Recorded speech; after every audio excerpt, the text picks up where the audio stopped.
Olá, tudo bem? Espero que todos estejam bem, todo mundo se cuidando, certo? Estamos numa campanha mais do que nunca acirrada, preocupada com isso. Hoje nós vamos retomar o conceito sobre o texto dissertativo. E aí, no caso específico, a relação entre tese e argumento. Nós já comentamos aqui que um texto dissertativo é aquele que você expõe um determinado pensamento, uma opinião sua. Correto? Essa opinião, ela deve nascer, é claro, de uma bagagem cultural que você possui. Você vai exprimir o seu pensamento tendo bases sólidas para comprovar aquela sua ideia. Por isso que quando nós falamos em base, nós estamos falando em argumentação. É aquele velho exemplo que nós temos para expor aqui, quando você tenta convencer uma pessoa sobre determinado posicionamento. Você vai articulando, vai falando ideias de forma que aquela pessoa acate e entenda o seu ponto de vista. Nós encontramos, ao falar sobre dissertação, muito essa relação de tese com a relação de ponto de vista. Então, o seu ponto de vista, ele só pode ser comprovado a partir do que você apresentar enquanto argumento. Então, o seu texto dissertativo nada mais é do que a exposição do que você tem a respeito de determinado assunto. Isso explica a preocupação de milhares de pessoas que vão prestar o vestibular, fazer o Enem, pensando em qual tema que vai cair.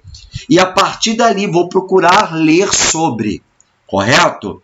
Então, o ano que nós estamos mais nos preparando para esse tipo de instrumento avaliativo é um ano que você vai ter que estar aberto a todo e qualquer assunto. Saber sobre determinado pensamento político, saber sobre pensamento filosófico, e a partir desse tipo de construção cultural, você expor a sua ideia no papel. O material de hoje vai ser justamente vamos alinhavar aquele conceito que falamos na aula de gramática, ou seja, aquele conteúdo sobre o papel dos elementos coesivos e como eles vão interagir dentro do texto dissertativo. Então, por favor, acompanhem comigo. Logo de cara, nós temos relação entre tese e argumento. Nós sabemos que a tese é o seu ponto de vista e o argumento vai ser aquilo que você vai provar para mim de forma que eu me convença sobre o seu ponto de vista. De modo geral, a relação entre tese e argumento pode ser compreendida de duas maneiras. Quando o argumento ele nasce a partir da tese, ou então a tese existe devido ao fato de determinado argumento, a explicação. Vamos a um exemplo. O governo gasta todos os anos bilhões de reais no tratamento das mais diversas doenças relacionadas ao tabagismo. Os ganhos com os impostos nem de longe compensam o dinheiro gasto com essas doenças. Além disso, as empresas têm grandes prejuízos por causa de afastamentos de trabalhadores devido aos males causados pelo fumo. Portanto, é mister que sejam proibidas quaisquer propagandas de cigarros em todos os meios de comunicação. Qual é, no caso aqui, o argumento? Né? Eu vou ter, então, ali um argumento de adição, ou seja, as empresas têm grandes prejuízos por causa de afastamentos de trabalhadores devido a esses problemas, e também, portanto, a conclusão, né, um argumento que vai concluir aquilo ali, que sejam feitas todas as propagandas de cigarro, proibindo o tipo de o uso de cigarro no caso. A tese vai ser baseada no que o governo gasta bilhões com relação àquilo ali.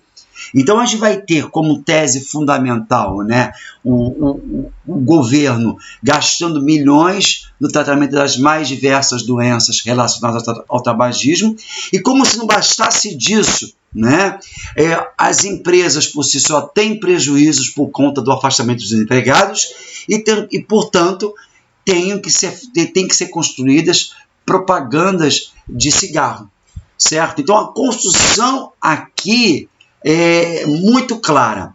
No exercício, a gente pode ver que eu posso considerar como tese o fato da proibição de propaganda de cigarros.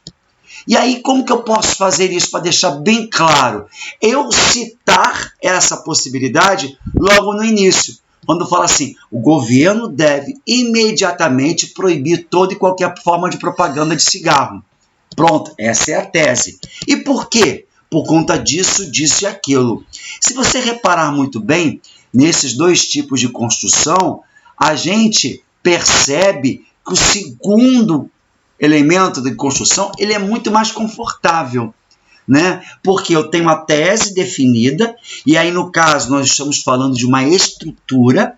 A essa estrutura, a pessoa que vai avaliar vai buscar aquilo ali, e se você parar para pensar antes, né, a pessoa pode confundir que a sua tese ela está sendo apresentada lá como se o governo fosse naquela situação, né? Então a gente tem que tomar cuidado com isso. Porque quando nós falamos em instrumento avaliativo como o vestibular,